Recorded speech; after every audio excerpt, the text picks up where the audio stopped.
எல்லோரும் அமைதி காக்கவும்.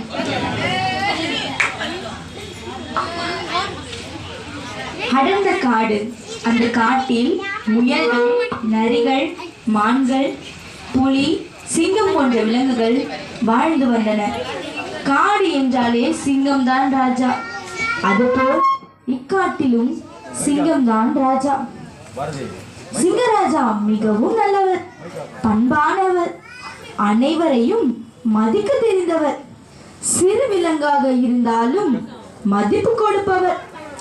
முயல்கள் சிங்கத்திற்கு மிகவும் நெருக்கமானவர்கள். சிங்கம் எந்த முடிவு எடுத்தாலும் அனைத்து விலங்குகளையும் கலந்தாலோசித்துத்தான் எடுக்கும். சரி, இப்பொழுது காட்டில் என்ன நடக்கிறது என்று பார்ப்போம். காட்சி 1. சிங்கத்தின் குகை. முயல்கள் சிங்கத்தை சந்திக்க வருகை புரிதல். வணக்கம் வணக்கம். வாருங்கள் முயலாரே. எப்படி இருக்கீங்க ராஜா? பார்த்து வெகு நாட்கள் சென்று விட்டது. அதனால் தான் தங்களை சந்திக்க நாங்கள் மூவரும் ஒன்றாக வந்திருக்கிறோம். அப்படியா? நான் கர்த்தருடைய கிருபையினாலும் இரக்கத்தினாலும் மிகவும் நலமுடன் இருக்கிறேன். மகிழ்ச்சி மகிழ்ச்சி சிங்கராஜா. தங்களை சந்தித்ததில் எனக்கும் மிக்க மகிழ்ச்சி. சரி முயலாரே, காட்டில் உள்ள அனைவரும் நலம்தானே? தங்களை போன்ற அரசர் இருக்கும்போது காட்டில் உள்ள அனைவரும் மகிழ்ச்சியாக தான் இருப்பார்கள். ஏன் அவ்வாறு கூறுகிறீர்கள்? என் தேவனாகிய கர்த்தர் என்னை நடத்துகிறார். அதனால் தான் நாம் எல்லாரும் மகிழ்ச்சியாக இருக்கிறோம். ஆமாம், அது உண்மைதான் ராஜா. சரி மூவரும் பத்திரமாக செல்லுங்கள். கர்த்தர் உங்களுக்கு துணையாக இருப்பார். நன்றி ராஜா. காட்சி 2. முயல்கள் தங்கள் இடத்திற்கு செல்கின்றன. வழியில் நரி தந்திரமாக யோசித்து முயல்களை சந்திக்க வருகிறது. அடடா, முயல்களே, எங்கு சென்று கொண்டிருக்கிறீர்கள்? அட நரியாரே, தாங்களா? நாங்கள் சிங்கராஜாவை சந்தித்து நலம் விசாரித்துவிட்டு வருகிறோம். ஓ, அப்படியா? சரி சரி. சரி, நாங்கள் விடைபெறுகிறோம் நரியாரே. இருங்கள் இருங்கள், செல்லாதீர்கள். எனக்கு தங்களிடம் ஒரு விண்ணப்பம் உண்டு, அதை நிறைவேற்றுங்கள். என்ன? தாங்கள் எங்களிடம் விண்ணப்பம் வைப்பதா? என்ன அது கூறுங்கள். அது ஒன்றுமில்லை. நான் தங்களிடம் நட்பு கொள்ள ஆசைப்படுகிறேன். உடனே ஒரு முயல் மற்றொரு முயலிடம் கூறுகிறது, வேண்டாம் வேண்டாம், இந்த நரி மிகவும் ஆபத்தானது, மிகவும் மோசமானது, தந்திரமானது, நம்மை படகுகளில் தள்ளிவிடும். நரி யோசிக்கிறது. என்ன இந்த முயல்கள் இவ்வளவு நேரம் யோசிக்கிறாங்க? நம்ம திட்டமெல்லாம் தெரிந்து விடுமோ? சரி, அதனை பிறகு பார்த்து கொள்ளலாம். என்ன முயல்களே, இவ்வளவு நேரம் யோசிக்கிறீங்க? என்னை பிடிக்கவில்லையா தங்களுக்கு? அப்படியெல்லாம் ஒன்றுமில்லை. நாங்கள் தங்களை நண்பராக ஏற்றுக்கொள்கிறோம். மிக்க நன்றி முயல்களே. முயல்களும் நரியும் அவர்கள் இருப்பிடத்திற்கு சென்றன.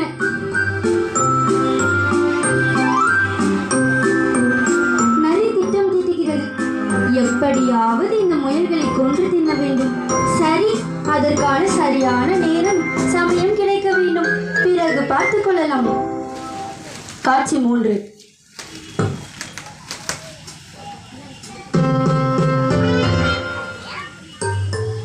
மறுநாள் காலையில் சிங்கத்தின் குகைக்கு முயல்கள் நரியை அழைத்து சென்றனர். வணக்கம் ராஜா. வணக்கம் வணக்கம். வாருங்கள். என்ன எல்லாரும் ஒன்றாக வந்திருக்கீங்க? உங்களுடன் நரியாரும் வந்திருக்கிறார். என்ன விஷயம் கூறுங்கள். நரியார் எங்களிடம் நட்பு கொள்ள ஆசைப்பட்டார். அதான் தங்களிடமும் அறிமுகப்படுத்தி வைக்க வந்தேன். ஏனென்றால் தாங்களும் என்னுடைய நண்பன் அல்லவா? ஓ, சரி சரி, மிக்க மகிழ்ச்சி முயலாரே. சரி ராஜா, நாங்கள் விடைபெறுகிறோம். சரி முயலாரே. காட்சி 4. நரி மற்றும் முயல் தங்கள் இடத்திற்கு திரும்பி செல்லும் போது நரியின் காலில் அடிபட்டு விடுகிறது. வலியால் நரி துடிக்கிறது. முயல்கள் பரிதாபப்பட்டு நரிக்கு உதவி செய்கின்றனர். இந்த சந்தர்ப்பத்தை பயன்படுத்தி கொண்டு நரி திட்டம் தீட்டுகிறது. மிகவும் வலிக்கிறது. கொஞ்சம் பொறுத்து கொள்ளுங்கள் நரியாரே. மூலிகையை வைத்து சிகிச்சை அளிக்கின்றேன். நாம் இடத்திற்கு சென்றதும் ஓய்வெடுத்துக் கொள்ளுங்கள். நான் தங்களிடம் ஒன்று கூற வேண்டும். கூறுங்கள் நரியாரே. தாங்கள் எனக்கு உதவி செய்ய வேண்டும். எனக்கு மாமிசம் சாப்பிட்டால்தான் அடிப்பட்ட வழி தெரியாமல் இருக்கும். ஏதாவது ஏற்பாடு செய்யுங்களே, தயவு கூர்ந்து கேட்கிறேன். அனைத்து முயல்களும் ஒன்றாக கூடி ஆலோசிக்கின்றனர். பிறகு ஒரு முடிவை எடுக்கின்றனர்.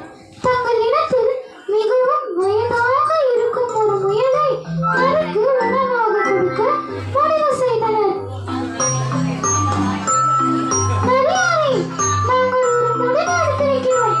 எங்கள் இனத்தில் இருக்கும் வயதான முயலை தங்களுக்கு உணவாக கொடுக்க முடிவு செய்துள்ளோம். ஏனென்றால் அது விரைவில் இறக்கத்தான் போகிறது.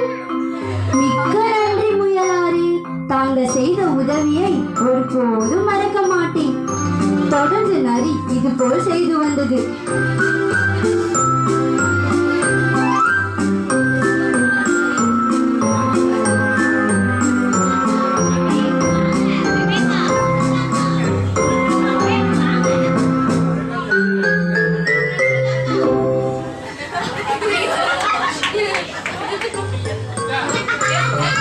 தொடர்ந்து நரி இது போல் செய்து வந்தது. முயல் இனத்தில் ஆட்கள் குறைந்து கொண்டே வந்தது. இதனை கவனித்து வந்த முயலின் மற்றொரு நண்பன் மானுக்கு மிகவும் சந்தேகம் ஏற்பட்டு நரியினை கண்காணிக்க ஆரம்பித்தது. மான் நரியின் திட்டத்தை தெரிந்து கொண்டு அதனை தன் முயல் நண்பரிடம் தெரிவித்தது. நண்பர்களே, உங்களிடம் ஒன்று கூற வேண்டும். அனைவரும் இங்கே வாருங்கள். என்ன அது? கூறுங்கள் மானாரே. நரி உங்கள் நண்பனை போல் வேடமிடுகிறது. அது உங்கள் அனைவரையும் கொண்டு தின்ன வேண்டும் என திட்டமிடுகிறது. இன்னும் நீங்கள் தாமதித்தால் அது உங்களையும் கொண்டு தின்றுவிடும். மிகவும் கவனமுடன் இருங்கள். இதனை ராஜாவிடம் தெரிவித்து விடுங்கள். உங்கள் அறிவுரைக்கு மிக்க நன்றி மானாரே. மறுநாள் சிங்கராஜா அனைவரையும் சந்திக்க உலா வருகிறார். அப்பொழுது சிங்கராஜா முயல்களை சந்திக்கிறார். முயல்கள் ராஜாவிடம் முறையிடுகின்றனர். வணக்கம் ராஜா. வணக்கம் முயல்களே, எப்படி இருக்கீங்க சிங்கராஜா. என்று அழ ஆரம்பித்தனர். என்ன, மிகவும் வருத்தமாக இருக்கிறீர்கள்? முயல்கள் நடந்தவற்றையெல்லாம் சிங்கத்திடம் கூறின. சிங்கம் நரியினை சந்திக்க ஆணையிடுகிறது.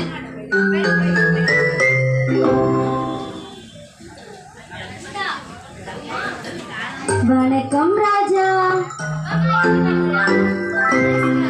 வணக்கம் நரியாரே, உங்கள் மீது புகார் எழுந்துள்ளது. என்ன, என் மீது புகாரா? என்ன அது, கூறுங்கள் ராஜா. முயல்களை கொன்று தின்கிறீர்கள் என்று புகார் வந்துள்ளது. இனி அவ்வாறு செய்யாதீர்கள். இது என் கட்டளையாகும். சரி ராஜா, இனி அப்படி செய்ய மாட்டேன். சரி நரியாரே. தொடர்ந்து நரி இவ்வாறு செய்து கொண்டே இருந்தது. மறுபடியும் சிங்கத்தின் காதிற்கு இது எட்டியது. சிங்கம் இந்த முறையும் நரியை எச்சரிக்கிறது. ஒரு நாள் சிங்கம் நியாயாசனத்தில் அமர்ந்திருக்கும் போது நரியின் மீது மறுபடியும் புகார் வந்தது. முயல்கள் சிங்கத்திடம் புகார் தெரிவித்தனர். வணக்கம் ராஜா. வணக்கம் முயலாரே, வாருங்கள். ராஜா, இந்த நரியின் அட்டகாசம் தாங்க முடியவில்லை. தாங்கள் தான் உதவி செய்ய வேண்டும். யாரெங்கே? அந்த நரியினை இங்கு அழைத்து வாருங்கள். சரி அரசே. காவலர்கள் நரியினை சிங்கத்திடம் அழைத்து வருகின்றனர். நரி தன் மனதில் சிங்கராஜா தானே, நம்மை மன்னித்து விடுவார் என்று நினைத்துக் கொண்டே சிங்கத்திடம் வருகிறது. வணக்கம் ராஜா. வணக்கம் எல்லாம் இருக்கட்டும். நான் உங்களை எத்தனை முறை எச்சரித்தேன், ஆனால் தாங்களோ அதனை பொருட்படுத்தவில்லை. இன்று நான் நீதிபதியாக இங்கு அமர்ந்திருக்கிறேன். என்னை மன்னித்து விடுங்கள். இனி இந்த தவறை செய்ய மாட்டேன். இத்தனை நாட்கள் உங்களை மன்னித்து விட்டேன், ஆனால் இன்றோ நான் நியாயாதிபதியாக இந்த சிம்மாசனத்தில் அமர்ந்திருக்கிறேன். எனவே தங்களுக்கு மன்னிப்பு கிடையாது, தண்டனை மட்டுமே. யாருக்கே இந்த நரியினை கொன்று விடுங்கள். காவலர்கள் நரியினை இழுத்து செல்கின்றனர். இந்த ஒரு முறை மன்னித்து விடுங்கள் ராஜா. இனி செய்ய மாட்டேன். ஆனால் நரிக்கு மன்னிப்பு கிடைக்கவில்லை, அது இறந்து போனது.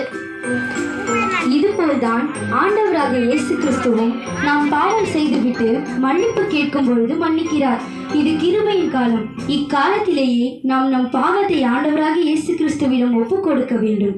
இல்லாவிட்டால் நியாய தீர்ப்பு நாளில் நமக்கு மன்னிப்பு கிடையாது, நாம் கைவிடப்படுவோம். ஆகையால் இக்கிருபையின் காலத்திலேயே மனம் திரும்புங்கள். நன்றி.